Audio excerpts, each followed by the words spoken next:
fruition. I got bars and age, but never in a prison. Too far gone, never gonna sit and listen. This is optimism mixed with the best. You get it? What you're seeing is a beast in the flesh. I'm vetted up. I don't need to try to speak for the. Well, good evening, folks. Welcome to the MCU'S Bleeding Edge. We are live Friday night, 4/25/25, to discuss the first episode of Season 2 of Star Wars Andor. That's right, folks. Season 2 of Andor.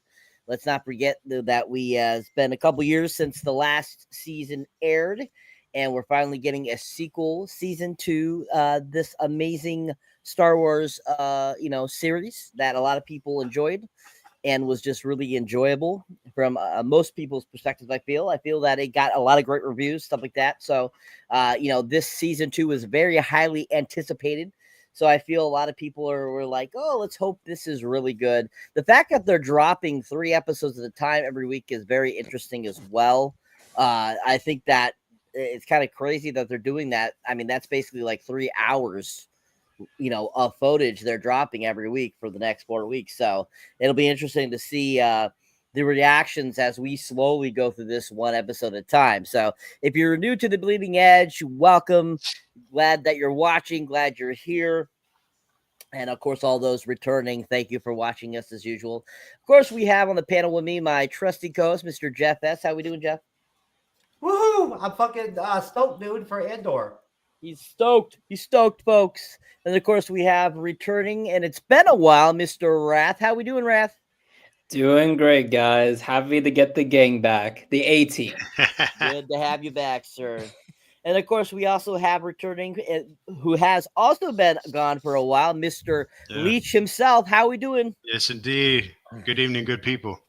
Good to have you, sir. And of course, from the great, amazing podcast, Born to Watch, Mr. Matt. How we doing? Doing very well. Feel very honored to be brought off the bench to fill the team out for Andor Season 2, Episode 1. Looking forward to it. Well, we're glad to have you off the bench and coming straight down from Australia. We love the land down under, so we want to thank you for joining us today. Don't we all? Don't we all? Yes. And of course, we can't forget the great bromance between him and Raph, so make sure we get that going too. Anyways, folks, so just to kind of get this going, coming off of Season 1 of Andor, it's been a while. I don't know if anybody rewatched or did any recaps or anything like that, but coming off of Season 1, how do you still feel about Season 1? Do you still really enjoy it after watching this first episode of Season 2? And just kind of what your overall thoughts kind of going into Season 2 of Andor? And I'll start with you, Raph. Yeah, so Season 1 was amazing. I mean, very cinematic, great acting. I will say that the beginning, it's like you kind of have to let the show cook a bit, and then the momentum happens, and the show is just amazing. Is that all, Wrath? Just good writing and just good whatever? That's all it's got? I mean, we also have some nice jokes too as well, like how you said Lutheran has a sex toy shop in Coruscant that acts as a decoy or a front for the rebel operation. Luthen, sir. Luthen. Yes, we can't forget that joke, Jeff.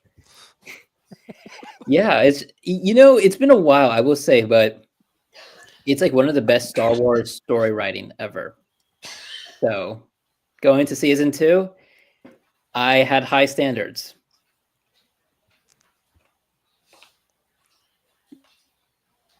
Excellent. Thank you, Wrath. Going over to Mr. Leach. Same question. I really, really, really enjoyed Season 1. The first episode of Season 2 did not feel like that same series to me. I thought there was a lot of fluff in it, a lot of unnecessary storytelling. And I think we really got to know all the characters in Season 1. I don't think we really need to know what we're getting right now. I've kind of hoped that it would, the whole, every 3 episode arc is supposed to be a year's time. This happened in 3 days, the entire 3 story arc. And I don't think it gave much to the story. I can't say much more without getting into episode 2 and 3, but I will say that episode 1 was probably the best of the 3. But that's not really much. I was extremely disappointed. All right. Thank you, sir. Jeff, same question, sir. Your thoughts of season 1, have they changed or altered and going into this first episode of season 2? Oh, I love talking about Andor season 1. I could talk about Andor season 1 with like anybody all day long. You know what I'm saying? It's great to talk about. Great show. It's a big highlight for me, Cyber, a big win for me to be back here for this episode 1 review of Andor season 2, knowing that coming into doing season 1, we didn't really know what we were getting into at all. You know what I'm saying? It was just like, hey, Rogue One was great. The guy that did Rogue One is doing this show. You know what I'm saying? It's Star Wars. You know what I mean? And we were covering Star Wars at that time, right? But we still didn't really know what it was. You know what I'm saying? So it was like, kind of like, should we do this or not? And like, because no one knew what we were going to get from the show at all. It was like, okay, so we know it's based off Cassian Andor. That's it, right? Then we got the trailers. The trailers were great, and the first season was a lot of fun to review. Cyber and I had a blast. We had a really good time. As the show got better, like it does, as it really picks up after like those first 3 episodes, and it really picks up during the heist arc. Then you get the prison arc after that. You know what I'm saying? And that's really powerful. Then you get that final arc, right, where you see Cassian finally embracing the rebellion by the end. I love that whole way that they structured the episodes into those arcs like that. You know what I'm saying? And obviously they're going to do the same thing probably in season 2, I'd imagine, since they are dropping the episodes 3 at a time. It makes sense that they would have the same sort of deal where we're going to have, the time jumps with the, with these being 3-episode arc storylines, basically. So it'll be just like the first season. But I love that they did that like that they structured the show like that, in season 1. You don't hear about that happening a lot with TV shows, with their writing and with their, the structuring of the shows and the stories. Season 1 just had an ensemble cast, that gave us great main characters and great secondary characters as well. You know what I'm saying? Honestly, I think season 1 was underrated and probably should have been nominated for more awards than it was nominated for, and it'll probably get that back for season 2. They'll make it up, the Emmys and all that shit. Even if season 2 is not as good as the first season, Andor will do well in the awards, category or whatever by the time we get to that, that time. Just because it's well recognized to be totally quality TV. I would honestly, I look at Andor as like if HBO Studios produced a Star Wars show, that's what Andor is. You know what I'm saying? The writing is top notch, like Jassim said. The casting was excellent on the show, and my expectations for season 2 are really high. Especially after the trailers. With these new additions to the season. Like Tarkin or whatever, whatever his name is, Krennic. Director Krennic. Yeah, the robot, the android or whatever from Rogue One is going to be back. Maybe we'll see Darth Vader at some point for a minute. You never know. K2SO. K2SO. Yeah, there you go. Thank you, Jassim. So yeah, that's pretty much it. I mean, I've got high expectations, regardless of our thoughts on episode 1, where I do feel like it was kind of just, the first episode of a TV series can kind of be a little bit, whatever sometimes, because they're trying to establish the season. So I don't put a lot of thought into a first episode being kind of whatever, at times with a show, even Andor. But I have really high expectations for Andor season 2, and I believe that they'll be met. Based off the reviews I've already seen and all that, I think season 2 will probably be better than season 1.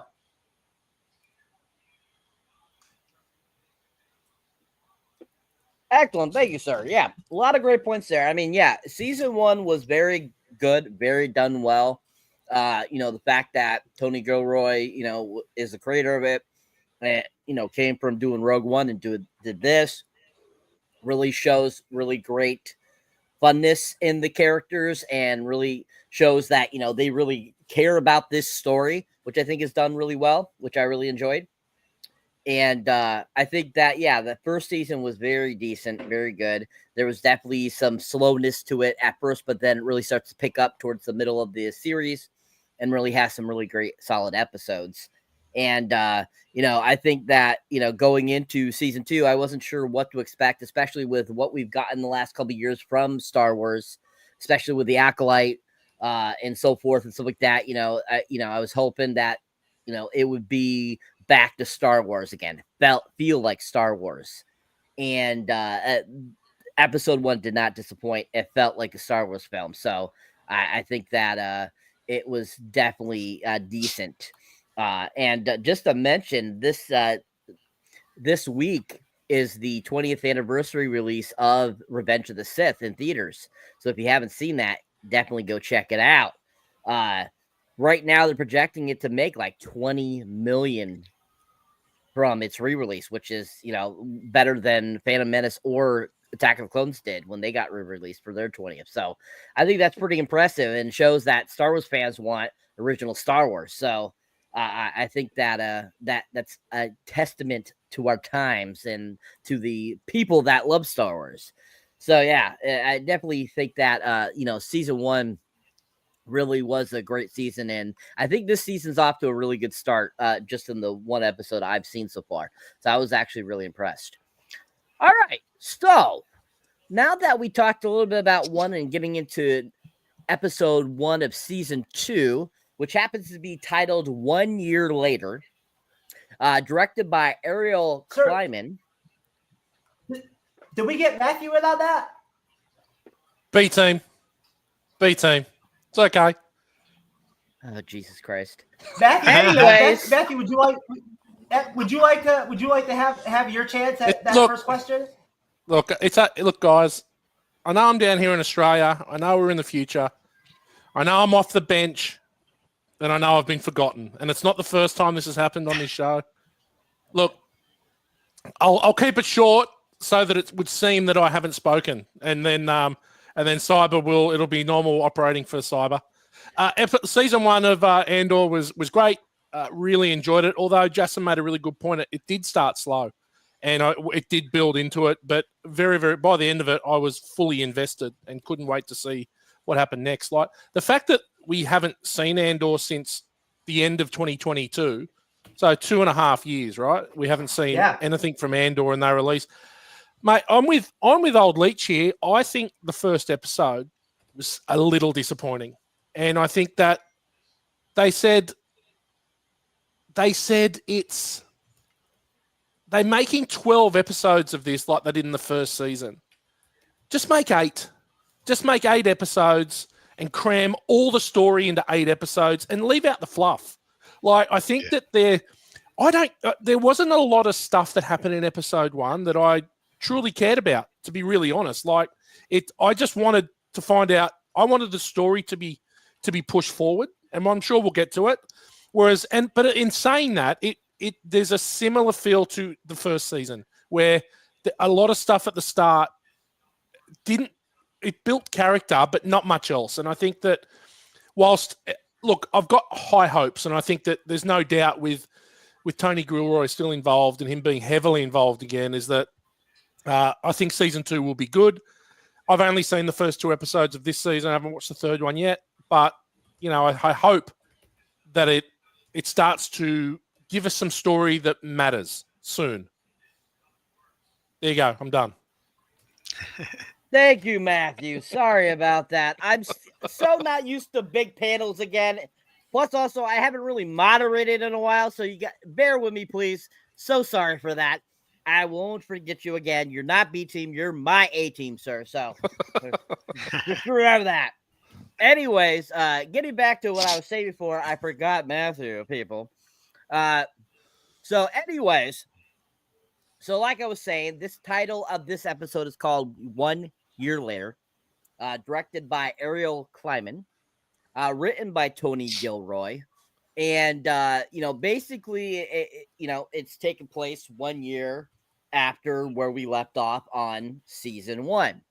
So, 1 year after the Ferrix uprising, Cassian impersonates an Imperial test pilot in order to steal a prototype of a new Imperial ship, the TIE Avenger.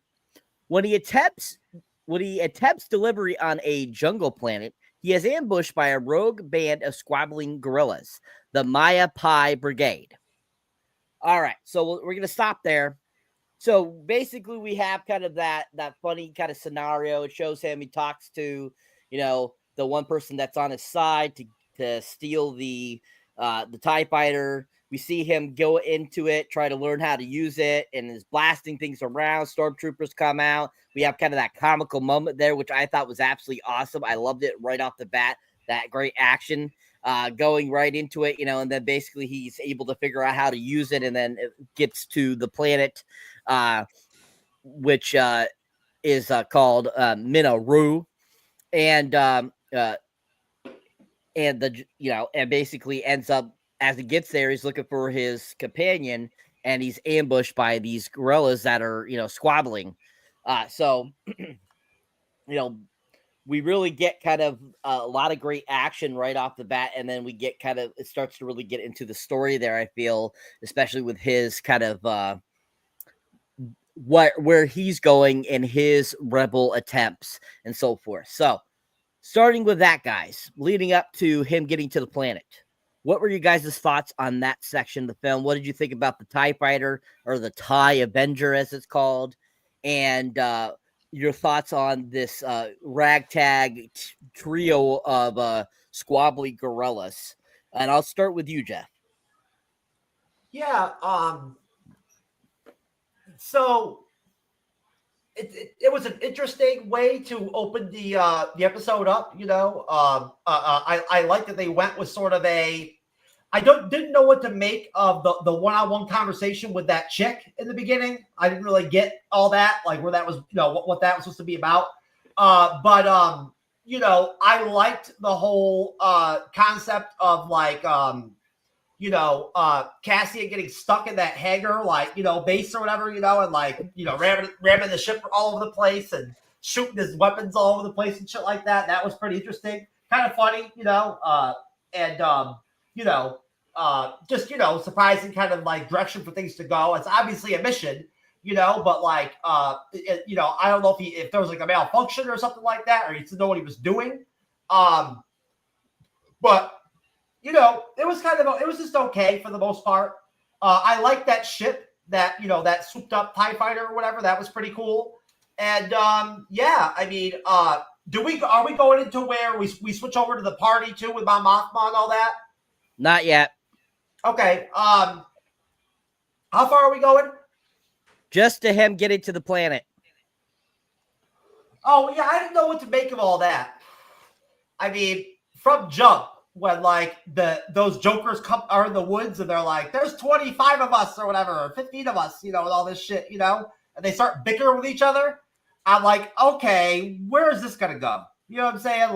This is kind of, weird. Are we gonna go in a weird comedic direction with Andor on this episode? I didn't know what to make of all that, and I still don't, to be honest with you. Where they're supposed to go with all that, where that's gonna lead. That whole him being stuck on that planet to meet the pilot or whatever, and the pilot's not there. I don't know about all that. That was interesting, a very interesting sort of side story for the episode. I'll say that. All right. Thank you, sir. All right. Going over to Mr. Matt. Your thoughts, sir, on that section? Thank you, Cyber, for remembering me. I appreciate that. Look, I actually thought this was probably one of my favorite parts of the episode. I think, Jeff, to answer your question, I think he gets into the TIE fighter and it's brand new and he's got no idea what he's got to do. And I think it's just, he's like, holy shit. And I think that whilst it does play out on some instances as a bit comedic, I actually really liked this part because it's real. in a lot of these stories, you find that they just hop into any ship and they can just fly it like they're Top Gun Maverick, right? So I liked that he was out of his depth and he had to learn on the fly, and there was panic in his eyes. So I thought that was really cool.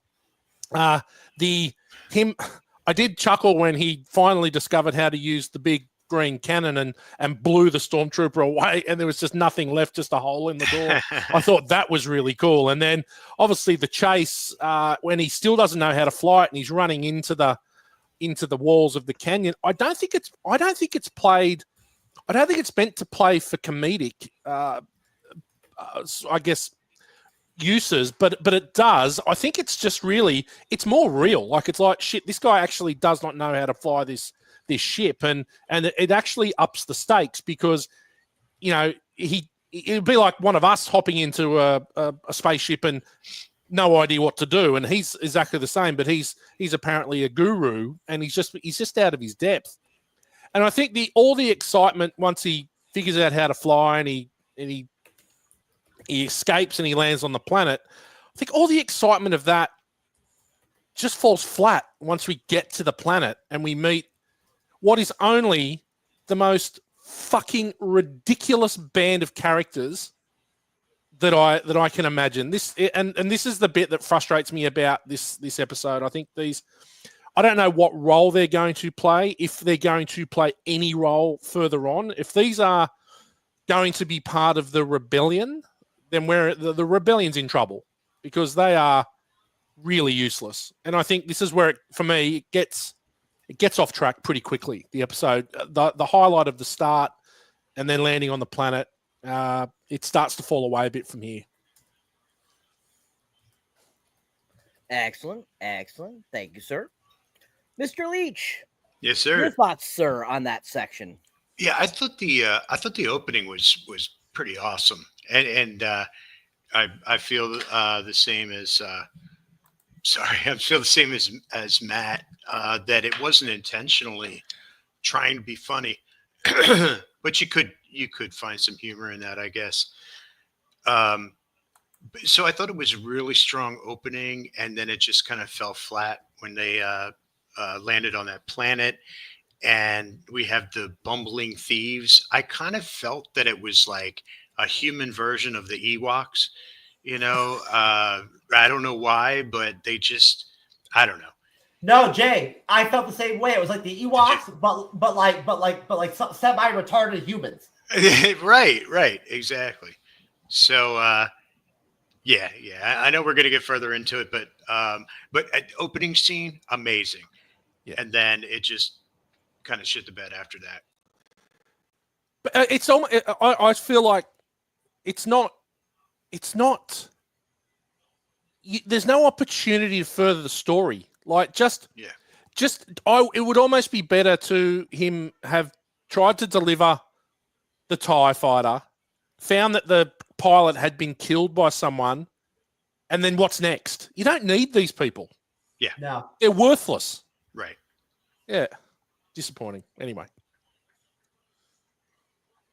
And he bailed and he left it. Well, that's coming up. Never mind. Yeah. Excellent. Thank you, sir. Wrath, you there? I think he's pooping. I think he's jerking. Maybe he's jerking one off. It's the wrath of the turd. Maybe it's the look. It's seeing you, Matt, and he's like, I have to take this to Chinatown or something. He's just like, oh my god, my Matt, my broski, my bromance. Well, I'm actually now scared to think what he is doing. Well, yeah. T-Boda Johns is making some good points in the comment section. Yeah, I was going to mention that. I felt they represented how fractured the rebellion was. That's a good point. Yeah. True. Yeah, but we all know the rebellion's fractured, and I think that you don't need to show that it's full of idiots. Like, we can assume that it's full of idiots, and I think they allocate 2 episodes to these idiots. Right. Allocate 5 minutes to them. Yep. That's all. Speaking of 5 minutes, has anybody here, and I'm not going to go into it, but has anybody here seen the 3rd episode yet? No. No. Haven't Okay. watched it yet. I'm watching it one episode at a time every week. That's how we're covering it. That's how I'm watching it. Yeah. Yeah. You know, I don't want to get ahead. You know I what I'm just saying? see with me, I'm a huge Star Wars geek, so like I'm looking at it as every week I'm watching a full length movie of Andor. Oh yeah, no, You know, it is. It's like watching a decent sized long movie every 3 Yes. episodes, right? Yeah. But no, there's something about Jay about doing these episode recaps weekly and be able to watch that episode right before the show, you know, and have it Yeah. fresh. I feel like if I get ahead too far, that will kind of dilute my thoughts of the episode on hand. You know what I mean? Absolutely. Yeah. True, very true. So apparently, Wrath has disappeared here, and so anyways, you know, kind of going from there, kind of come back to him on that. We will move on. So after having that great fun at the beginning there, and there he is. He pops in right then. Yep. Darth Sidious himself. Sorry, Cyber. He had to pull up his collar or whatever for a minute. Okay. All right, Wrath. Did you hear what portion I was talking about, sir? No, because the air fryer was very loud. Okay, so I was asking people what they thought about the beginning with Cassian stealing the Imperial ship, the TIE Avenger, leading up to him going to that jungle planet where he comes across those basically those bumbling idiots that he comes across. Bumbling idiots. Yeah. Who made that term up, Matt? I think just it's came up with it. general consensus. It's a general consensus. Got it.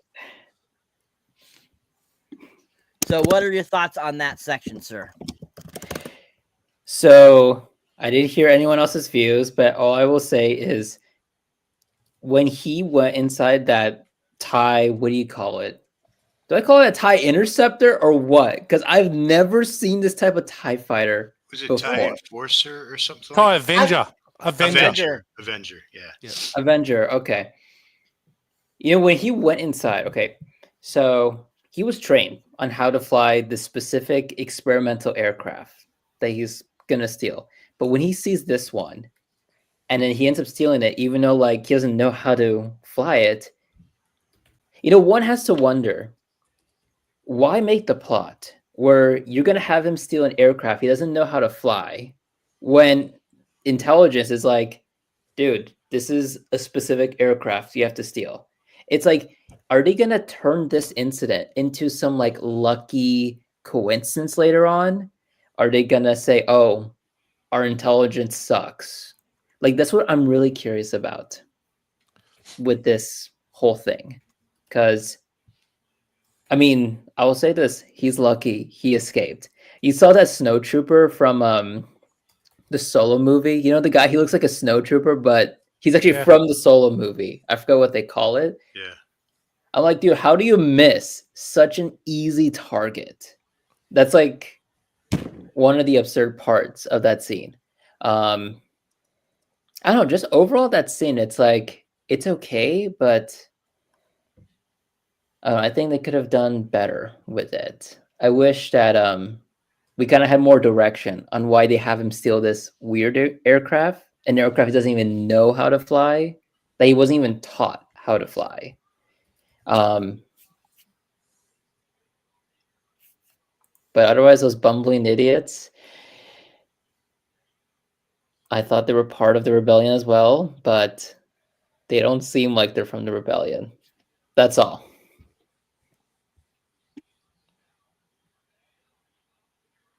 Thank you, sir. And thank you for completing that round of the great panelists here. Thank you. Thank you, sir. Good job. All right. So, yeah, you know, I got to say, like I was saying earlier, I really enjoyed the whole TIE Fighter thing. I thought it was awesome. I thought it was a great way to start it. It really got me into the episode. The action from that, him having to fight the other TIE fighters as he's trying to learn how to use the TIE Fighter Avenger. And I just thought that was done so well. and I really enjoyed it. And him having that conversation and everything, I thought was kind of interesting too, because it kind of gave an idea of like what was going on with it, and kind of like I felt that it was definitely giving you an idea of kind of how the rebellion was at the time as well. Like everyone was saying, kind of like what the person said in the comments about, how fractured the rebellion is. Because as we, as I go further on, we'll see that even more. But yeah, definitely, you could see that this portion of the rebellion that he's working with is completely different than some other factions of the rebellion. So, as we get more into that, I think it's going to be more and more interesting. So I think that beginning here just really, I think, envelopes the beginning of the series very well. And really, I thought it was very entertaining, really got me into it. So I think that they did a really good job there. So moving on. So after, like I said, he goes to the planet. And on the agricultural planet, we go to Mina Ra, Bix, Brasso, Winmon, and B2 Emo. Fear detection by the Empire while in the undocumented ploy of a local farmer. So this sequence, if you remember it, like it cuts to it, and we see these all these people that are also a part of the rebellion and kind of on their own mission, and kind of in mission with Cassian. They're basically kind of talking about how where's Cassian and everything, and why hasn't he shown up and everything, and all that kind of stuff. So I think that I think some people have mentioned earlier, I felt that this definitely this beginning episode puts so many different storylines going. So I think that kind of makes the episode a little hard to understand, but at the same time, I think it's still a very solid. I think they still solidly tell the story. So after that, on Sandrila, Mon Mothma prepares for her daughter's arranged marriage, but is informed by Tay Kolma that his financial investments have turned sour as a result of their dealings, and implies he is considering selling her out to the Empire. Ooh. So we'll stop there. So what were you guys' thoughts on that section? The agricultural planet Min Ra's section, that little basic kind of like what was it, maybe 2 minutes long, and then we go and see Ma Matha for the first time again, and kind of her dealing with the wedding preparation and everything, and then getting told this by Tay Kalma. What are you guys' thoughts on that section of the episode? And do you find it interesting? Do you find it do you feel it plays well into the story, and kind of just your overall thoughts? This time I'll start with you, Mr. Leach. Can you skip me? I got something in my throat. Hold on. Certainly. All right. I'll come back to you. Let's go to you, Wrath, first. I knew it would eventually come back to me again. Just like I started to end on the last one. Now I start the beginning of this one. Okay.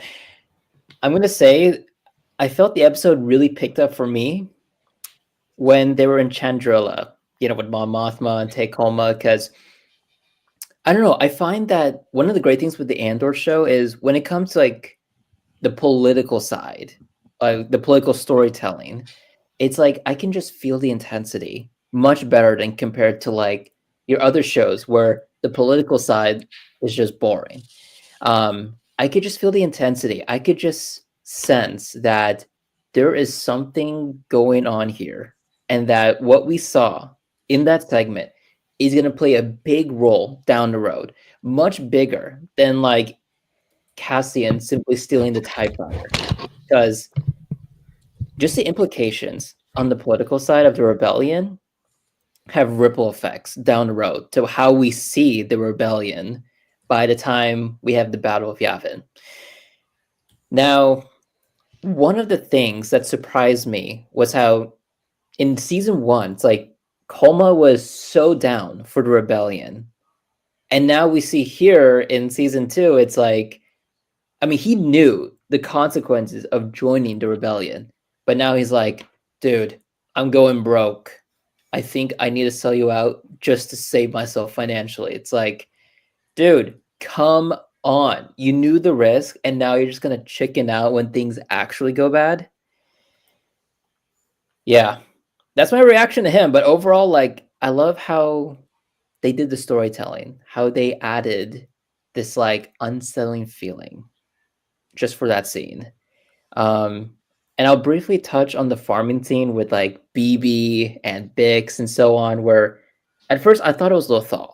Like I love having some familiarity to like the rest, to the rest of the Star Wars universe. But when I learned it's like some new planet, I'm like, dude, come on! Like I want a connection I think with they missed Rebel. a really good opportunity there, but that's just me, a Star Wars nut. No, you're exactly right, Leech. But as I thought it through, I understand why they would actually keep them separate, because Rebels happens at the same time as Andor. So if you're gonna make them together, people will be like, okay, how do I mix two different pieces of content together?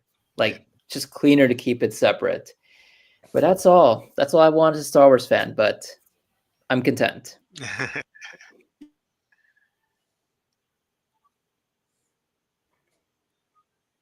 Excellent, sir. Thank you. Now, you all set, Mr. Leach? Can I come back to you? All right. And So- I'm glad that Rathacon said something about what's the guy's name with the money? Coma.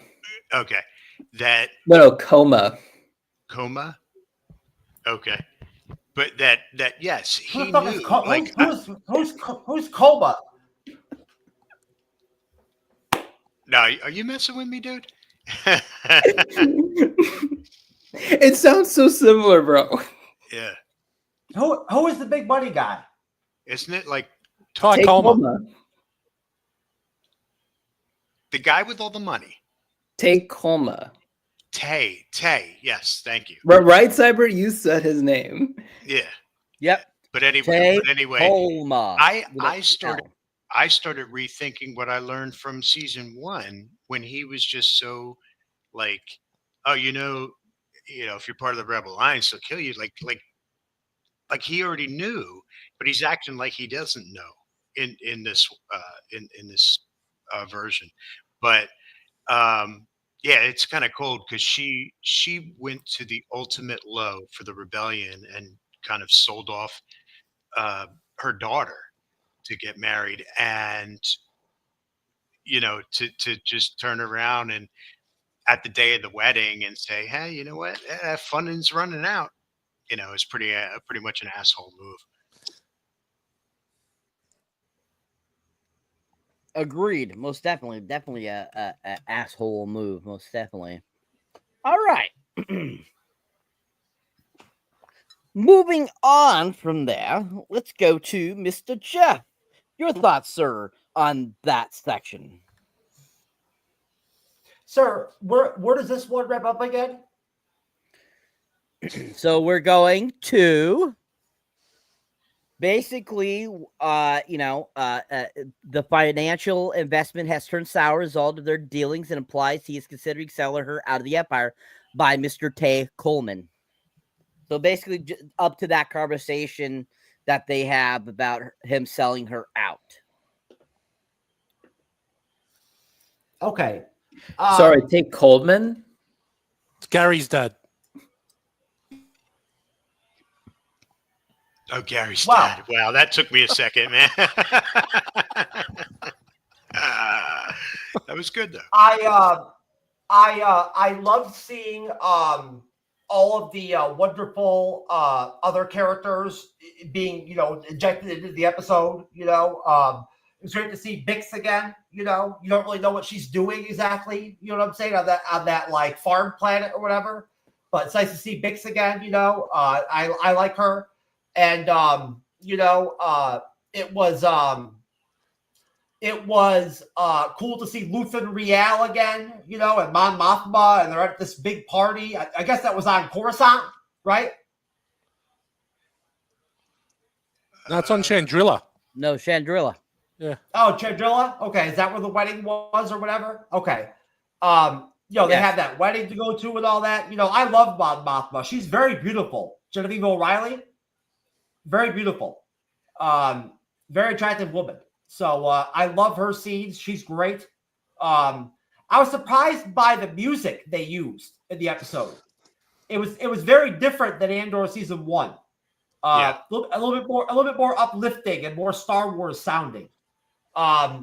So yeah, I like that that they went in that direction. They introduced Luthen's right hand chick again. Put her back in it, and then Mon Mothma's cousin Vel from the heist arc of season 1 was there. Because they're cousins or whatever. You know what I'm saying? So that was cool seeing her again. And obviously whatever Cassian's doing is attached to Luthen, because they're talking about, Cassian and what he's doing. So obviously they have some kind of mission going on together. And are we going into where we first see the Empire? No. Okay. Then I'll stop there. All right. Excellent. All right, Mr. Matt. Your thoughts, sir? Yeah, okay. It's always good to see Bix. She's very pretty, so it's always good to be reintroduced to her. That was good. I got a couple issues. Did anyone else get when Tay was talking to Mon and he's sort of saying, well, we're running out of money. I'm starting to lose money. Did anyone get like a bit of a creepy sexual vibe there, that he was sort of there was a bit of bribery that was sort of coming, and because if you watch further episodes, I sort of felt like, well, if we need this to continue, is there more sort of thing? I felt something a bit creepy about him, and there's something happens in episode 2 which is creepy as well. So it's sort of like, well, it sort of got me thinking that is there something more to that conversation, that he's expecting more to continue collaborating. I also thought it was, go, Raph. You put creepy with sexual. Yeah. Why? No, well, just like he's almost, it felt to me like there was an air of, like he was saying, well, if you want this to continue, then there's got to be, I need more. Pro quo, whatever they call it was like quid pro quo. It was like, well, there's what more are you willing to give in order for this to continue? Because I'm bleeding money. I'm going to need. It just felt that there was some creepy element to it, and quite interesting that Disney allowed 2 14-year-olds to get married. I thought that being the woke organization that they are, I thought that was an interesting part. That they had 2 14-year-olds to get married. I guess it's obviously we're in Game of Thrones territory now, where it doesn't matter. But I thought that obviously Mon is willing to. I've always said that Andor is like an HBO Studios production. You know what I'm saying? So there you go. Well, they are rewriting the rules. There's no doubt. But I thought that I thought it was good because it did show that the lengths that Mon Mothma is willing to go to for the rebellion. There's I thought that was excellent, and I actually really I think she's an excellent character. I really like Mon Mothma. I think she's great, and I think if we could focus more on them, I don't like her husband. I think the sooner he gets shot by someone, the better off we'll all be. But I thought that I'm with you though, Jasmine. I think I really enjoy the politicizing. I really enjoy that aspect of it because none of this works without that aspect. The rebellion can't work without the political aspect, without the funding, without all that side of it, and what goes in behind the scenes to have Cassian, taking a TIE Avenger and trying to. So there's 2 sides to it, right? I love that. The business side and the action side. But again, I don't know. I'm interested to see what happens with Gary's dad, Tay Coleman. And I think there's something sinister going on there, but we'll wait and see. Thank you, sir. Yes, definitely. I feel definitely just like you. I feel I had a sinister vibe too for myself from that. So I agree. Excellent job. Great job, everyone. So I mean, I think this section for myself, it was kind of interesting, definitely getting to see Mon Mothma again for the first time since we last saw her in season 1. The actress is fantastic. I think she does a really good job with the character and the performance and everything. And I think even Stellan Skarsgård popping up right away too there was really awesome too as well. And I was like, holy crap, they brought him in right away too. I'm like, that's awesome. And I thought that was done very well, kind of that wedding sequence, because I was like, as it's going on, I'm going, who the hell is getting married? I'm like, I don't remember any marriage arrangement in the first season for some reason. I don't know why, but I don't. And I was like, okay. And then as it progressed, and you were like, it's her daughter. And I was like, what the hell? Like, her daughter? Wasn't her daughter like in the last season only like 7 or something like that? I was thinking to myself, I'm like, yeah, okay. All right. And so, like, just like, Raph said, 2 14-year-olds getting married and there's a 50-year-old baby. Yeah, most definitely. Yeah, I think that's kind of hilarious. We have Grogu, who's 50 years old, but he's still like an infant, which was hilarious because unfortunately that species, Yoda species, grows really slowly for some reason and lives many, many years. But yeah, I thought that was very odd. And then of course, that twist there where the guy is like planning on, screwing up her whole endeavors and everything. I'm like, oh shit, that sucks. I'm like, that's not good. You got to do something about that, Mothma. I'm like, you don't want that to get out. You know what? That wouldn't be good for you. So I thought that was kind of interesting as well. But I definitely think that the highlight was seeing the android again, and that one sequence there, B2 Emo, EMO. I love that character. I think that character is really great. I thought really funny droid. And not as awesome as the droid in Rogue One, but still a very interesting droid. And I always got a kick out of that one and him popping up. I thought that was really great. But yeah, solid. I thought a solid section of the episode too as well myself. I thought it was pretty decent, very interesting, and I thought still kind of entertaining. All right, so moving on from there. So Vel Sartha asked Luthen for information regarding the whereabouts of her partner and fellow rebel Quinta Kaz, but he claims to have no knowledge.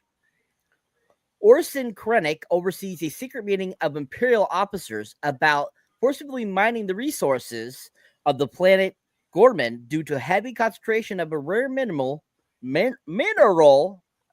an initiative to which Dedra Meero is reluctantly assigned. All right, so we'll stop there. So yeah, I think the infomercial that is being played there when this meeting first starts is classic, like almost makes me think Fallout. But it totally makes me think of those classic like 50s like videos that the kids watched in their school about, nuclear war and stuff like that. It like had that kind of vibe. The sound and everything was like very much like that to me, and very infomercially. I thought was kind of funny, and so I think that was kind of a great start to this. But of course, we get the awesome Ben Mendelsohn back, as his character from Rogue One, and he's introduced again. And of course, Dedra Meero is returning from the first season as well. Who I think was a very interesting character in the first season. You weren't too sure about her. You weren't sure where she was going and all this kind of stuff. So I think that, her returning was very interesting. And I just think this whole section too, we got a lot of interesting things going on. And the one thing about the rest of this episode is it kept going back and forth between the scenarios, which kind of, sometimes that can be good, sometimes it can be bad, and I thought it was kind of in the middle for me. So what are you guys' thoughts on this section leading up to, Dedra being reluctantly assigned to this secret meeting? I'll start with you, Mr. Leach. Yeah, I was very excited to see Director Krennic in it, and in such a large part. I thought that maybe he would have a quick little cameo. But apparently he gets this whole group of like the elite spies, like war masters, whatever you want to call them. And gets them, and they're getting together this plan about how they're going to overtake it, make them comply to the Empire's demands. and things like that. I did not like the propaganda film part of it.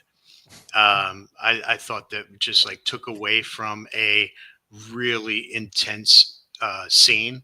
You know, they're talking about probably like exterminating a whole race of people, you know, for their planet's resources, and they're going to show this goofy video, like, you know, that like Cyber said, reminded you of what you would watch in middle school on how not to do drugs and things like that, just propaganda.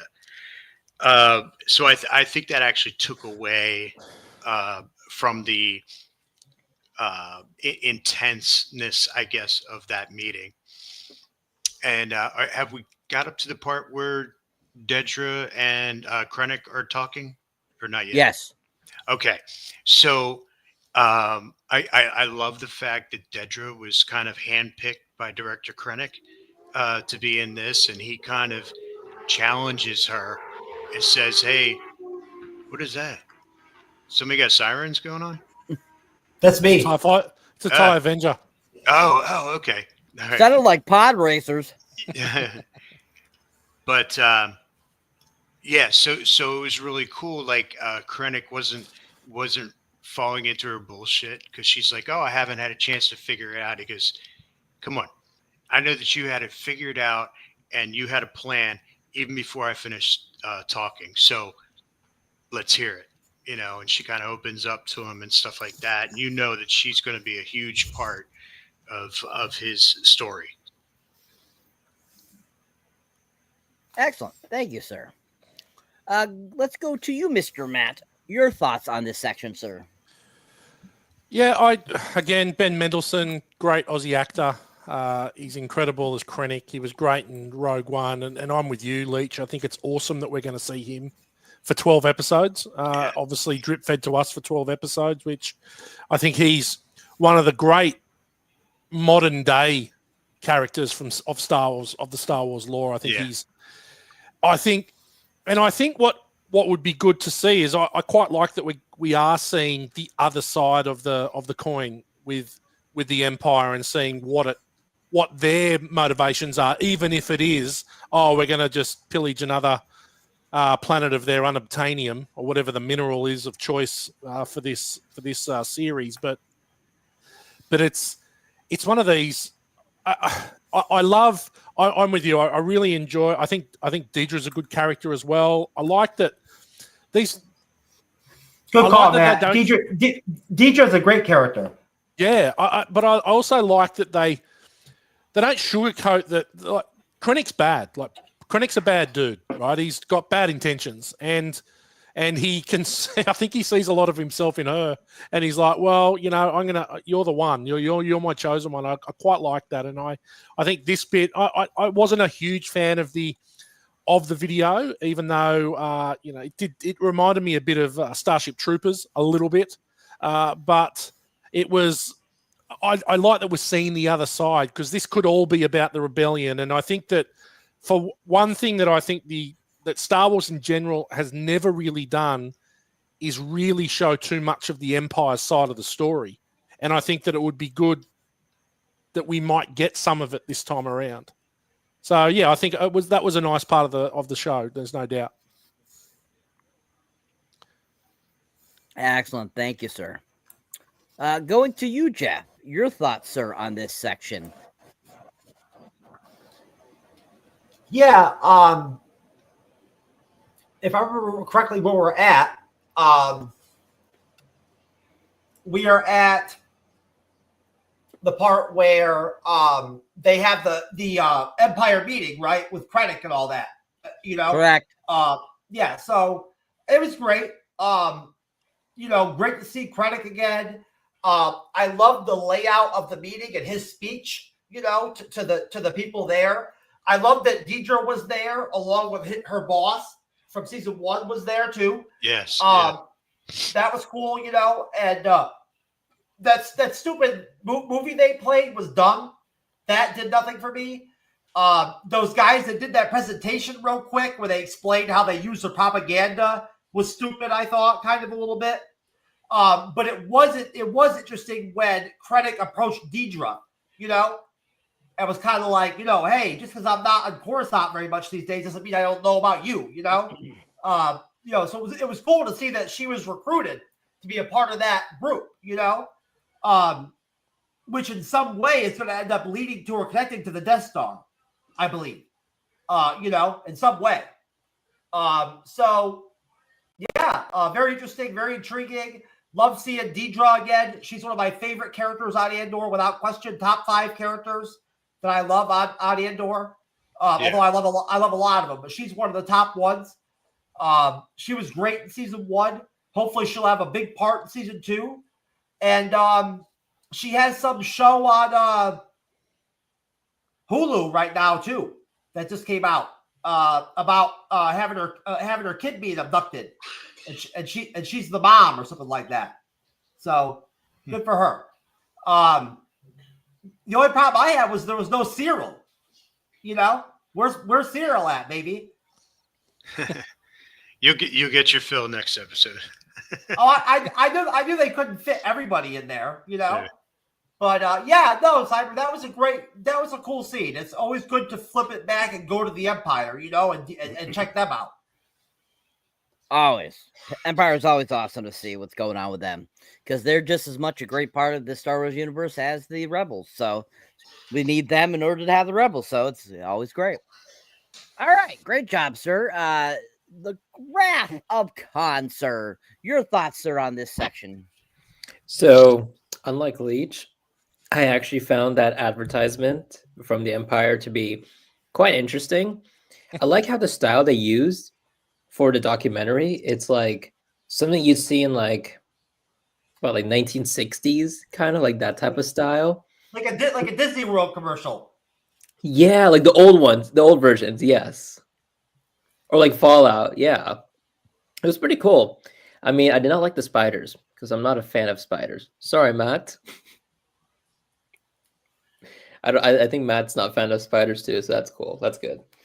But I thought this whole meeting, a meeting that like nobody put on their calendars, was like something related to the Death Star. But like they never even mentioned the Death Star or Project Stardust, as we all know from Rogue One. They're going to have 5-year time jumps between these episodes. So believe me, they've got time to get to the Death Star. Yeah, I mean, in the first season, they did talk about the Kyber crystals and the Death Star. So it's like, now it's like, oh, we just need energy. And what's interesting is that, especially now in like these geopolitical times, it's like energy is like the biggest thing people want. Because without energy, it's like you can't sustain your empire, your military, all that stuff. So when I was like watching this whole thing, I'm like, okay, so I assume they just need energy to fuel their starships so they can go to like Lothal and stuff. That's what I had, but well, they did give a couple hints that so whatever resource that they're getting from this planet does have to do with energy. And I believe that it's going to show that it's going to be for the Death Star, even though it's not a Kyber crystal. Correct. Yeah. The Death Star is going to need a lot of shit. Like, you know what I'm saying? Like, Yeah, but isn't the Kyber crystal supposed to like provide that for everything? Well, the Kyber I thought was for the weaponry. Yeah, it is. The Kyber crystal is for the weapon itself, but like you still need other materials, other construction materials to build the fucking the Death Star. You know what I'm saying?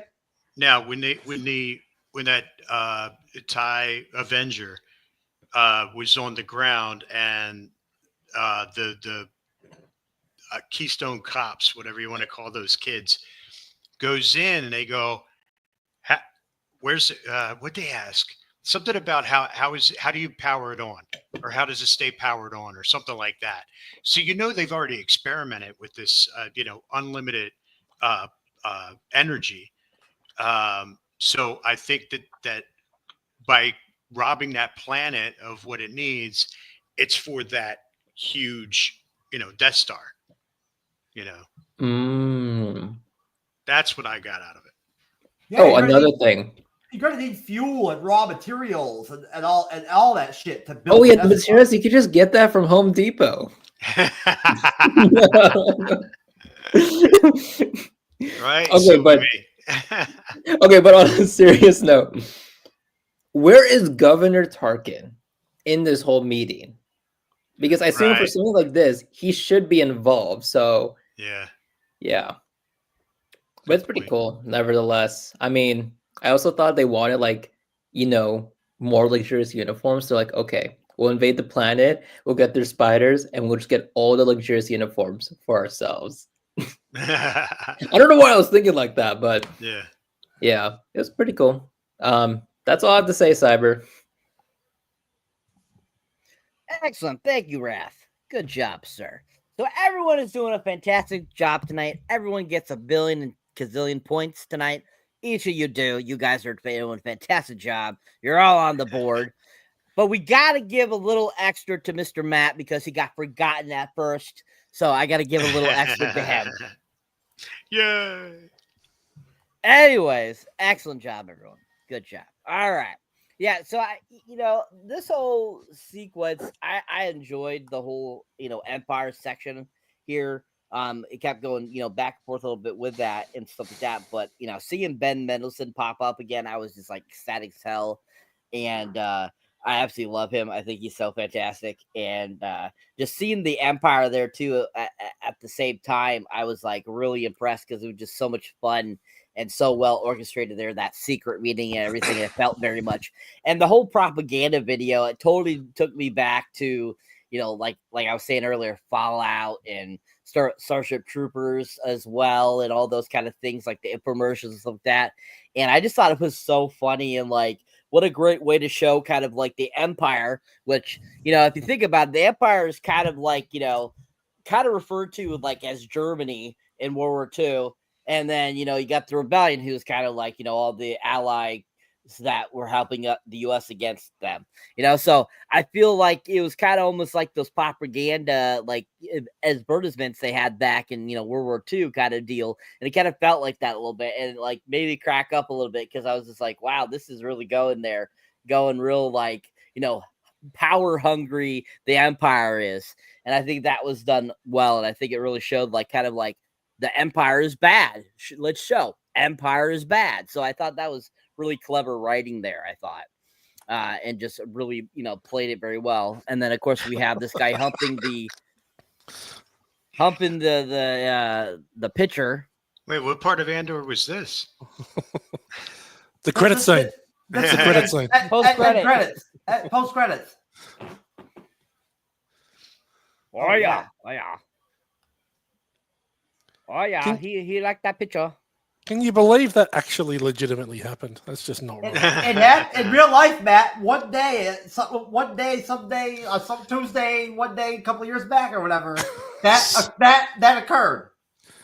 Look, we've all been there. We've all felt horny enough to root a wall, but no, never really done it. I've never felt that way before, and honestly, like I wouldn't even know what to say if I saw that guy walking down the street. Well, surely you just.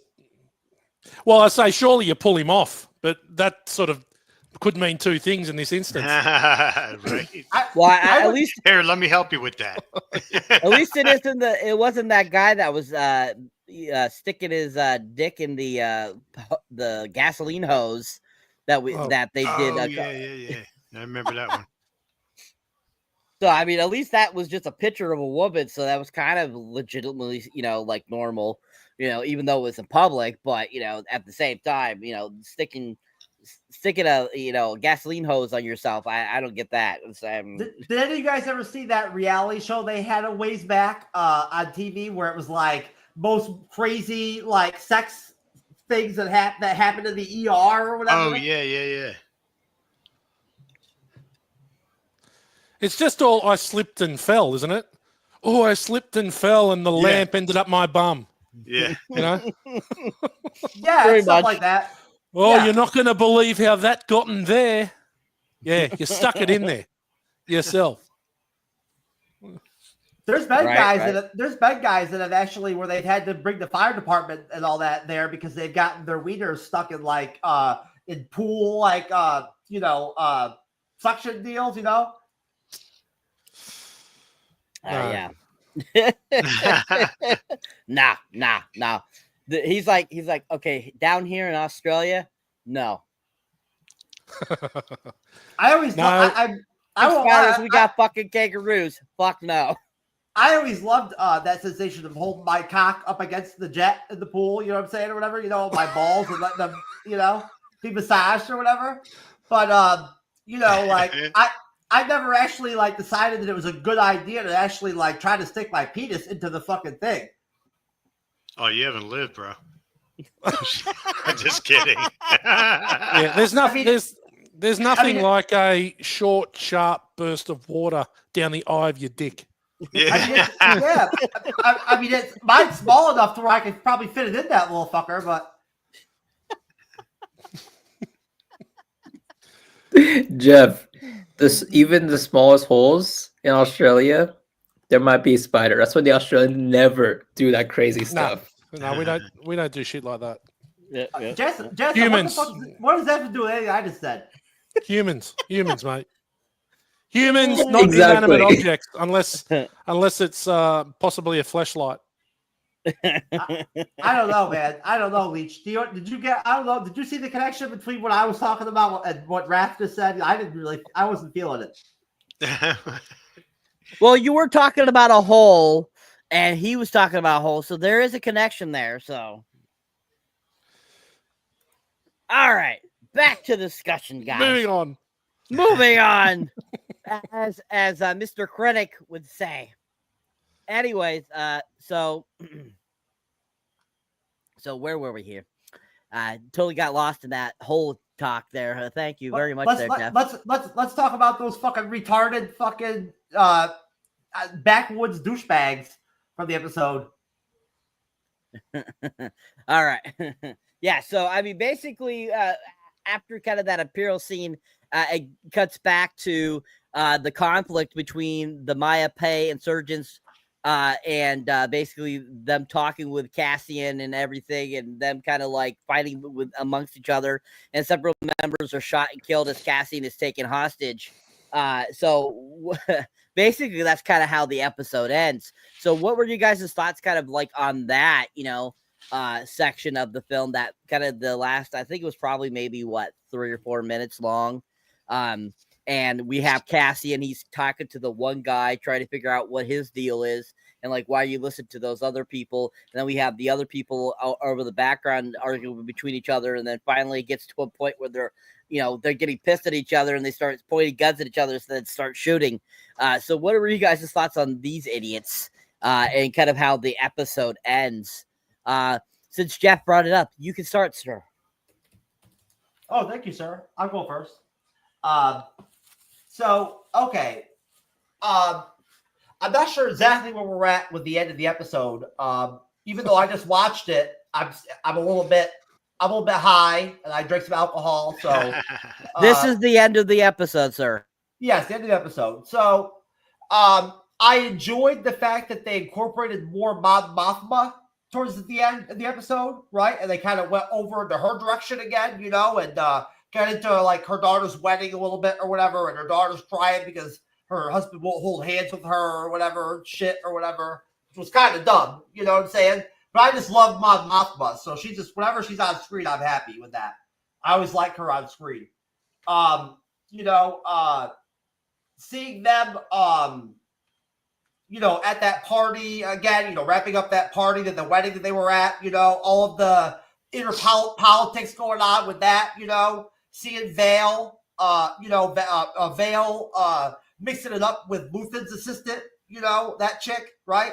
That works with Luthen, and having them talk and all that about Rebel stuff, and Luthen's all worried about Cassian's mission and all that,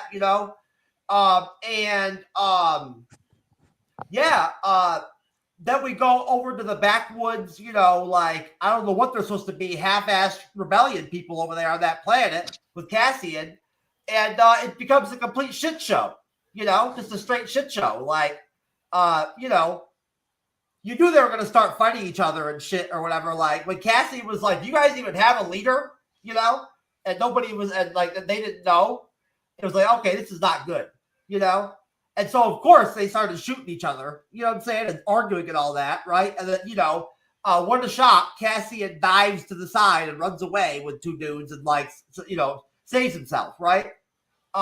You know, so I don't know where they're going with that storyline. I hope they wrap it up soon, you know, and move on to something else, you know what I'm saying? Because I don't care for those rebel motherfuckers or whatever, you know, those planet people, I don't like them. Hopefully most of them, I think most of them died in that scene there at the end. I think a lot of them were killed from shooting each other. So, you know, obviously Cassie is stuck, so he's going to have to figure his shit out. I'm not sure if his ship is still alive or not. So I think it is. I mean, he planned on leaving the planet. What, you know, or no, he planned on having his that driver or whatever drive that ship from there on.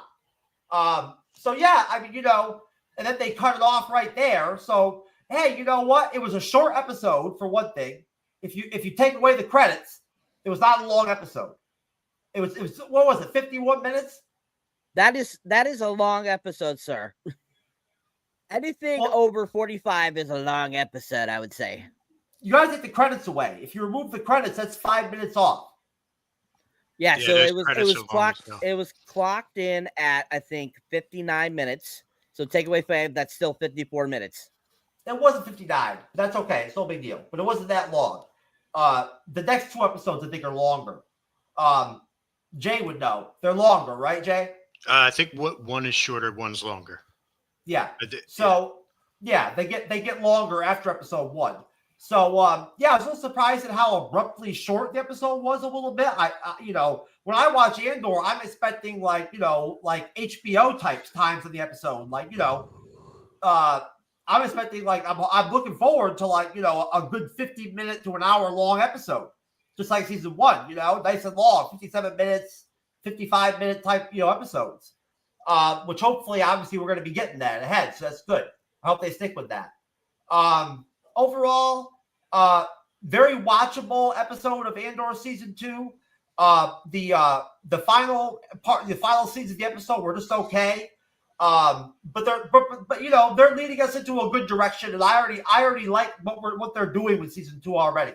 So I enjoyed it. I was happy with episode 1.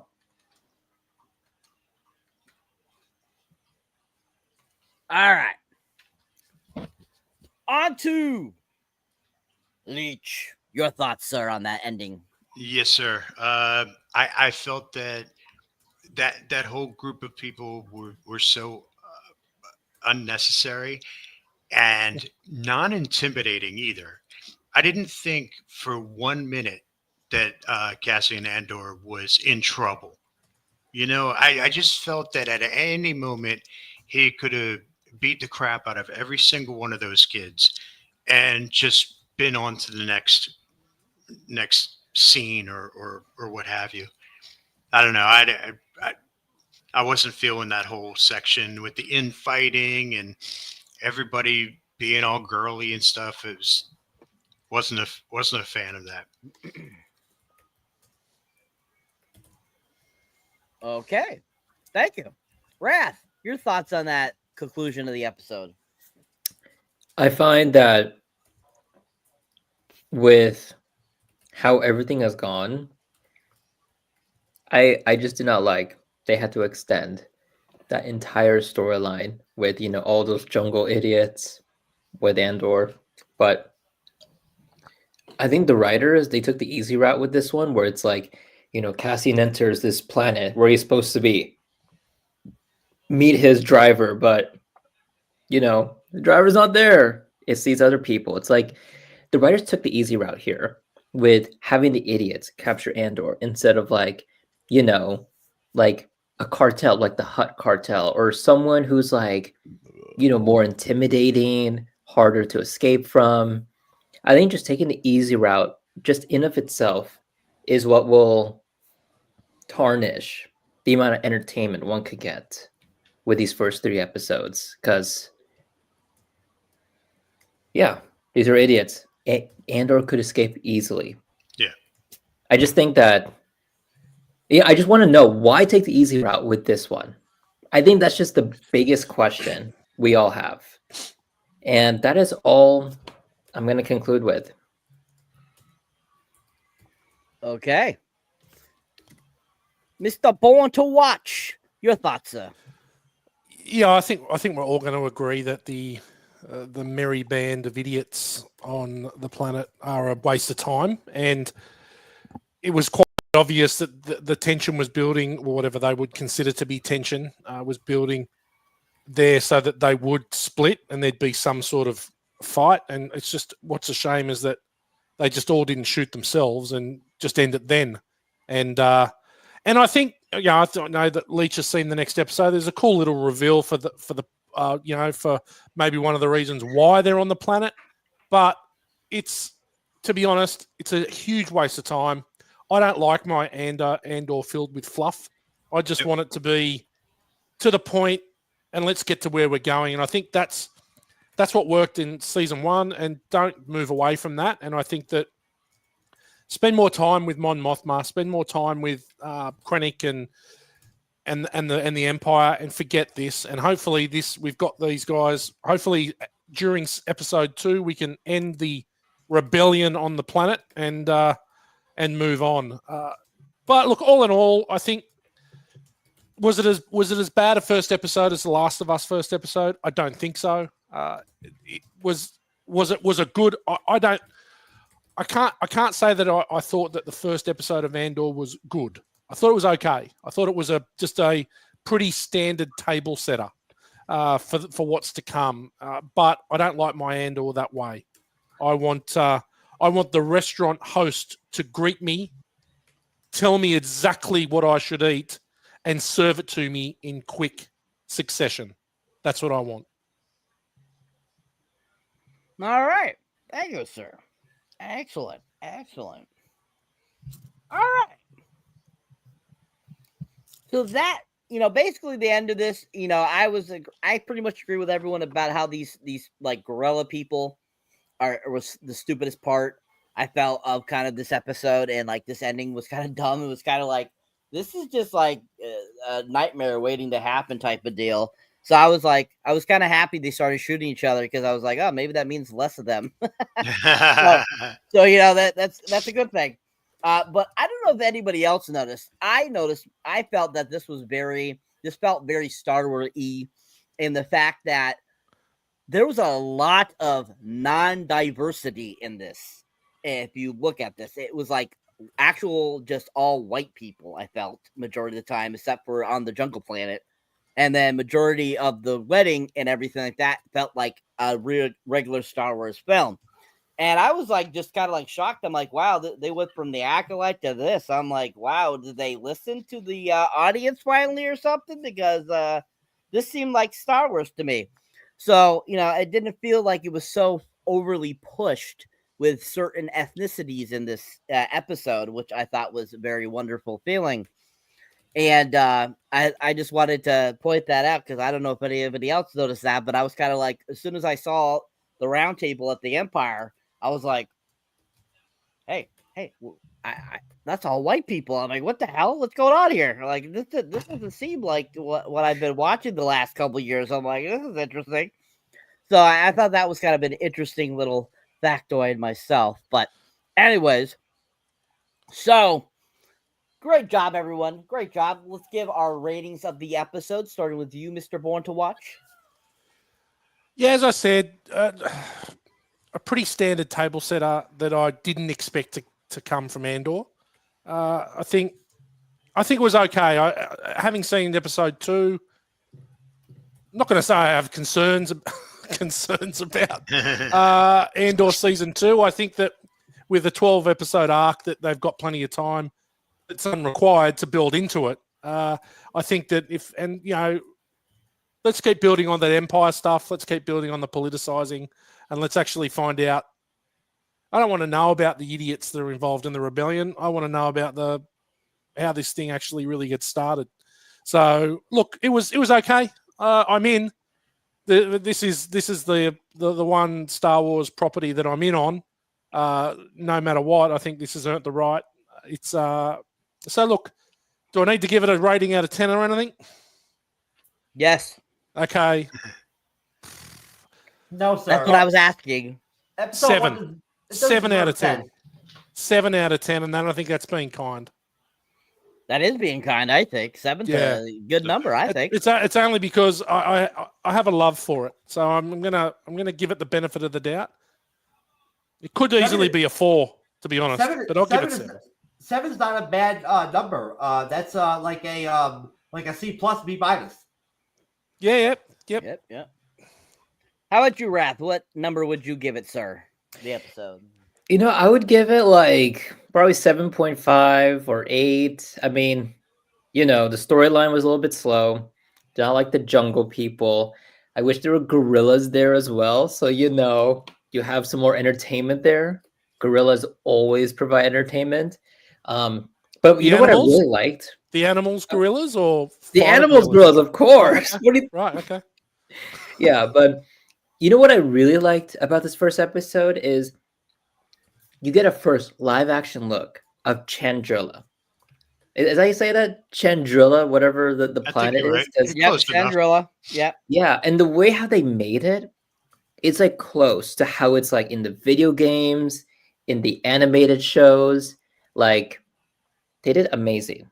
So that's why I will give it an 8 out of 10. Storyline can improve, but everything else, chef's kiss. All right, Leech.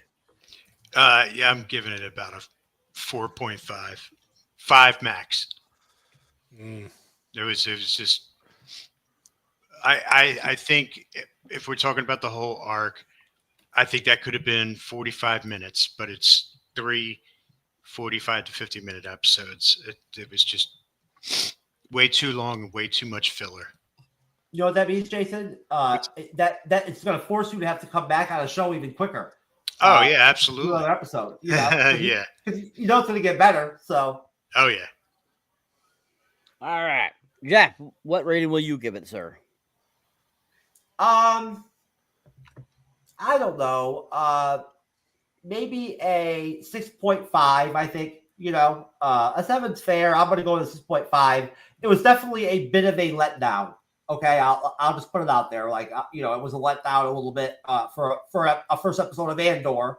Had pretty high expectations, but I'm not concerned at all. I know that, like, you know, there was, you know, the one big complaint with people with Andor, the only one complaint really out there was that those first 2 or 3 episodes were kind of slow of the first season. So, you know, I'm sure they'll bounce back with episode 2 and 3, you know, you know, it was still a watchable, fun episode. Some good things happened. Excellent. I'd give it a 10. I found it very entertaining. That beginning sequence gave it a 10 for me right off the bat because that was absolutely freaking fantastic. I loved it. And then Ben Mendelsohn was in the episode. Gave it a 10 for me. So I have to give it a 10 all around because I thought it was just very good. I enjoyed it a lot more than the first episode of season 1.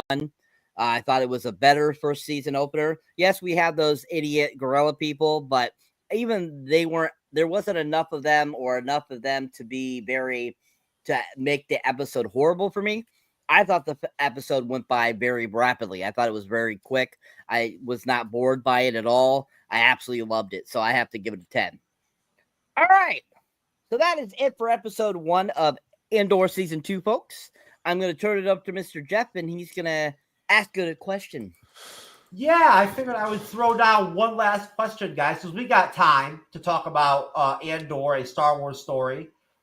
You know, going back to season 1, everybody, just to kind of expand off of our initial, you know, talk about Andor season 1 in the beginning, going directly to season 1, you know, just to bring it back, you know, what you can remember, you know, I don't know how, you know, let us know if you've rewatched it, you know, recently or whatever to prep for season 2 or anything like that. But give us your take, you know, take your time, you know, take as much time as you want and just, you know, do a deep dive on kind of where you're at, you know, with Andor season 1, you know, how you feel about it, you know, what it was like for you watching it. I'll start with you, Matt. Yeah, look, I was excited initially for Andor season 1, and it didn't really disappoint. I think it did take some time to get into it, but I think Cassian's a great character. I think he's that conflicted. He's a bit of a bad dude, but he's sort of like that hitman with a heart of gold sort of thing. Where I thought it did take some time to really get moving in season 1, but once it did, I think once Cassian gets captured, I think the season 1 really goes to another level. I thought once Andy Serkis enters into it, I think that's a really great part of that season. And once you actually start to see, again, what's going on, the machinations behind it, I think that was really cool. So for me, I haven't watched it again. I did watch a 15-minute recap before season 1. I probably do need to go back and touch on it because it's quite layered, and there's quite a lot that goes on in season 1. And even, watching that first couple episodes of season 2, that there were some things when I had to actually really rack the brain and go back and actually then sort of do a bit of research to get to remember what went on. So you got to it's 2.5 years ago that season 1 was. So look, great. It's without a doubt. I think the first 2 seasons of The Mandalorian, I think, are probably my favorite Star Wars property since all this shit's gone on. But Andor season 1 is right up there with that as well. But I think let's just hope with a slow start to season 2 that it's just a bit of teething and we're just going to get this out of the way and it's going to really dive in, because I think what season 1 did was lay a really, really good platform to really go deep on the Empire and really go deep on the Rebellion, and let's hope that continues.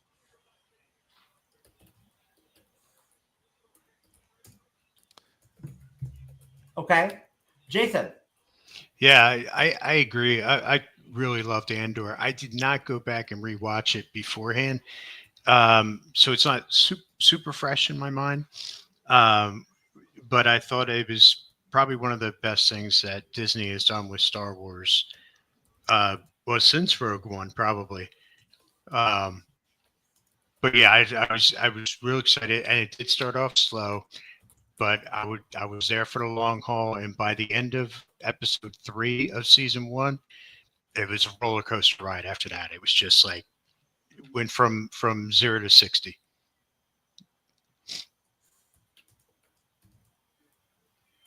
Okay, Cyber. Season 1 had its downs, it had its ups. It had some really great episodes, it had some really boring episodes, and I still maintain that it's an okay series, an okay season. And I liked, there was a couple episodes I really enjoyed, especially when they had a lot of great action, and that made me feel like I was watching a Star Wars film again. And I think that's why I really like season 2's episode 1 so much, is because we start off with some great solid action. It made me think of a Star Wars film versus a Star Wars TV series. So season 1 was okay. Like I said, it had its ups and downs. I think still one of the best parts of season 1 was Ben Mendelsohn's character. I really enjoyed him the most out of all the characters, and there was a lot of grief and heart into the first season. That'll be interesting to see if it falls over at all into this season. But for the most part, I thought season 1 was middle of the pack for me. Like I said, a few good episodes, few crappy episodes. Other than that, I haven't gone back and watched it. I just don't have time. That's a lot of watching. 12 episodes, almost an hour each. That's 12 hours. So yeah, I think it's a decent, okay, first season. And I'm liking how season 2 is starting off.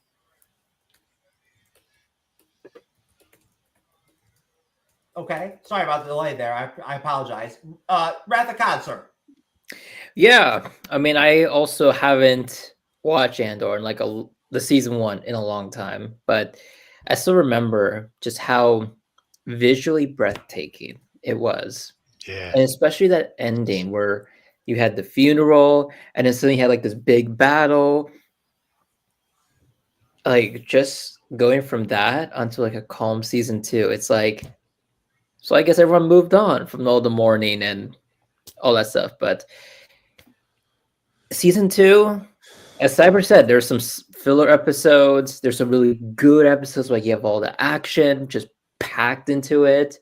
And I just hope that as we go through with this season, that the producers have listened to Matt by time traveling in the future, watching this episode, and realizing, okay, we got to start cramming more of the content in each episode. So that way we just go direct to everything we need, no fluff, everyone's engaged, everyone's happy.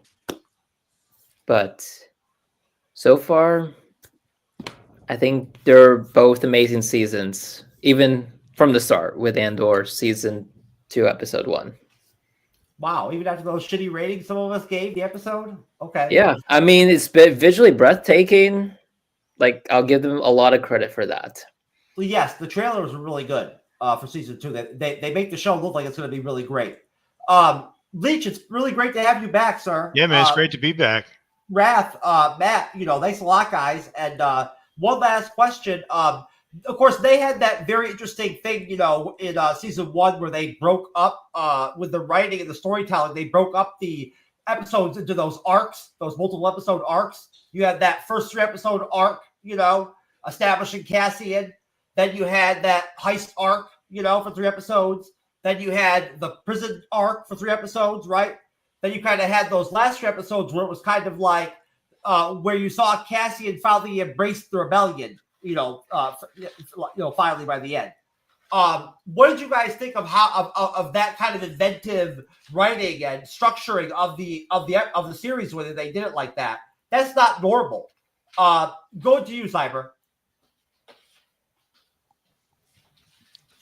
I mean, the writing is really pretty decent. I mean, Tony Gilroy knows what he's writing about. We saw in Rogue One just how good he was as a writer and director. He really knows his Star Wars stuff, and he kept it true to Star Wars nature, and he makes it feel like a Star Wars film. So I think that the writing is really done well throughout, the first season, and then it's been really good first writing in this first episode, I thought. And I thought that, it had its, ups and downs, of course, as like I said before. So, I mean, when he did certain things, they were just better than when he had slower times. So I'm hoping that he keeps it more higher speed throughout this entire season versus what they did in the previous first season. So I think the writing's good. Okay, Leech. I liked it also, the 3 episode arcs, and I kind of really dig the way that they're doing it for season 2, and just putting out a brick of that arc weekly. Like I said, it was like watching a 2-hour movie rather than 3 episodes. So I kind of like that they embraced it and they kept it, and hopefully making it work. Wasn't impressed with this this arc, but hopefully the next one will be better. Okay, Matt. I think there's in episode 1 there was enough storyline and to give it the 3 episode arcs, and I think that you want to give it the respect it deserves, and if the storyline deserves 3 episodes, give it 3 episodes, right? I think that. And they did. It was written really well. I quite enjoyed that. You got to sort of dive in, and it became a series within the series, which was great. Like Jason, I don't need 3 episodes in the fucking jungle with these fucking Muppets. Yeah. And I really hope that they don't waste 3 episodes on this. I think it would be a massive misstep to start the season. If the bigger arc is the politicizing with Mon Mothma and Tay Colma, then okay, I'm happy with that. Let's find out what happens with that relationship. Let's focus more on that. Let's focus on what the Empire are doing, and let's forget the dickheads in the jungle. And the sooner we move on from that, the better. But I think that if the actions are worthy of 3 episodes, if if the storylines are worthy of 3 episodes, then I'm all in on that. I think that gives you time to sort of sit in it and breathe in it, and really them to really wring all they can out of it. If they're doing, it looks like they're doing it this year, and that's bring it on. Listen, they're doing that same style, right? Yeah, like with season 2, with these 3 episode blocks, to have them as arcs, kind of with the time jumps. Wrath of Khan, what do you think, sir, about the way that they wrote season 1 and the way that they structured the episodes into those arcs? Yeah, so as someone who grew up watching the Clone Wars and Rebels, like this type of story writing, like just seems normal to me. Like this is what Star Wars has been doing with their TV shows for a long time.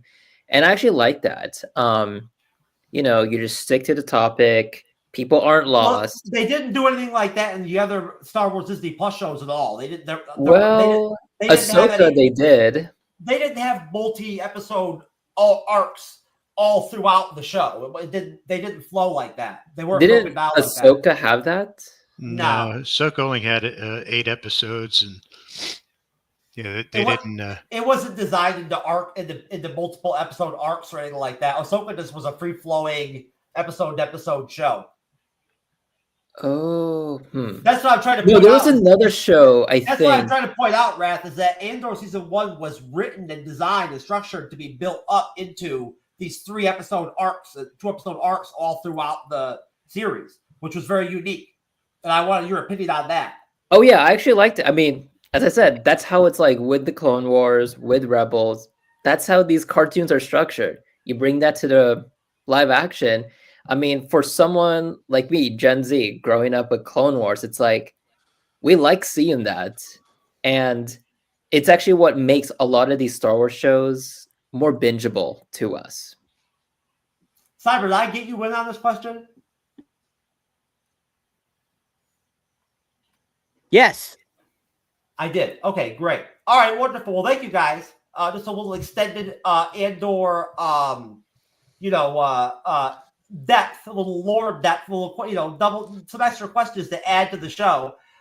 Matthew, the last time you came out to do Andor with us was when we stayed on and did like 4 hours or whatever that one time, talking about Andor. You know what I mean? We can't do that off episode 1 or anything like that, but I hopefully we'll have to find an episode during the series where we can try to break out and do something like that again. Because that was fun. That was me, you, and Andrew that did that one show. But all right, guys, listen. That's our review, everybody, of Andor, episode 1, season 2. We appreciate everybody out there that supports the MCU'S Bleeding Edge. Please support all of our guest creators. We appreciate everybody out there who supports us. We appreciate everybody who's on the guest panel tonight. And please do us a solid. Follow, rate the podcast, because we are a podcast at the MCU'S Bleeding Edge. Subscribe, like, leave a comment, all those wonderful things. We're going to go ahead and plug everybody out of here so that we can get everyone out and back to their lives, since it is getting a little bit late. We'll be back next Friday for Andor episode 2 with some different voices and some different, opinions for some different guests. But we'll have Matthew and Leech and Wrath back on Andor episode recaps very soon. So get used to them. Cool. When we do Star Wars, Leech and Wrath and Matt are always come on. Yes, sir. That all basic. We tried to reach out to the man who died in this pursuit. They were unavailable for comment. There you go. Unavailable for comment. Dead. More to watch. Matthew. Yes, people, we are born to watch the movie podcast where we don't take the movies or ourselves too seriously. You can find us obviously on YouTube and also on Spotify and Apple and anywhere where you find your fine movie podcasts. We are closing in on our 3rd birthday, which is on the 26th of May. So we are ramping up to that. This week we are looking at the original 1974 Texas Chainsaw Massacre. So that should be an interesting rewatch and a good little review we'll do on that. So if you want to feel like you're sitting around talking shit about movies with your mates, come and join the F-wits of Born to Watch. Matthew, what can I do on my end, sir, to work with you to try to make sure that we can get the MCU's Bleeding Edge over to Born to Watch for a guest spot? We are definitely working towards that. I think we've got the next month planned out, but I would think that sometime in June there'll definitely be a marriage of Born to Watch and the MCU. Great, that's wonderful. Yep. I look forward to that. That'll be wonderful. 100%. I would love to do Born to Watch with Cyber and Andres. Absolutely. No, we'll definitely organize something in June. Yeah, well, I'm sure we'll figure it out. We'll work it out on our ends when it comes to the time differences and all that, and try to do what we got to do to bend to make it work. Yep, you should enjoy getting up at 2 a.m. in the morning. It'll be amazing. I'll do it. I wouldn't do that to you. Cyber's very dedicated to his content creation, right, Cyber? I wouldn't do that to you. Sure. Sure. Sure, I'm very, very dedicated to being up at 8 a.m. every day. Anyways, as you can see here, we're on me, I guess, Cyberneticshark here. So, yeah, if you enjoy my moderating or join me on the panel, you can check out my solo content. You find me under Cyberneticshark on YouTube, TikTok, Instagram, Facebook, Patreon, Threads, pretty much everywhere you'll find me. I see their most recent trailer reaction is for the upcoming live-action remake of How to Train Your Dragon. Just dropped that today. If you haven't seen it yet, check it out. Yeah, there was a big thread about that. Yes, we had a great little conversation about that. And then, of course, if you haven't seen my Black Bag review, which is Steven Soderbergh's newest film, check out that review too as well. Those are my two most recent there. For my shorts, I believe my last two were for Sisters and another one I can't remember. Y2K, that's right. If you haven't seen either of those, check those out. Recently just put all those up. Really fun. And keep on trucking, keep on watching. Be having more stuff up for you guys soon. Always enjoy it. And just keep on watching, keep on subscribing, and keep on checking us out here on the MCU's Bleeding Edge, folks. Okay. Now, we're not going to do any plugs for Wrath. We're not going to do any X plugs or anything like that or anything. At least you're good. There's not much going on at DGB Productions these days. Yeah, it's been pretty That's dead. okay. That's okay. No, that's okay. You and Wrath are good friends to the MCU's Bleeding Edge. That's how we essentially view you. You know, you're good friends of the MCU's Bleeding Edge that come on and do things like cover Star Wars when we cover Star Wars, you know, which is great. Yeah. You know, so Wrath, we love you, brother. It was great to have you back again, man. Great contributions tonight. Matthew, thanks for coming out and filling Andre's spot, sir. Always ready to come off the bench for the B team. Yeah, appreciate you coming out last minute like that. Leech, it was great to get you back on the show, man. Hopefully you got your show. You got your show. Nerves out of the way. So next time you come on, you'll be, in top a little bit game. smoother. Yeah. Okay. Awesome. All right, everybody. Well, look, thanks. we will see you again on the MCU's Bleeding Edge on Monday for episode 3 of The Last of Us. I believe I'll be moderating on that one. Simon will be on the guest panel. We'll have some other new creator guests with some different voices and opinions on that one. And then we'll be back again next Friday for Andor episode 2, which should be a blast. So looking forward to it. I'm looking forward to a better episode, hopefully. And so God bless everybody out there. We really appreciate all of you out there. Again, please follow, rate the podcast. Take care. God bless you. And we will see you on the next one. Peace.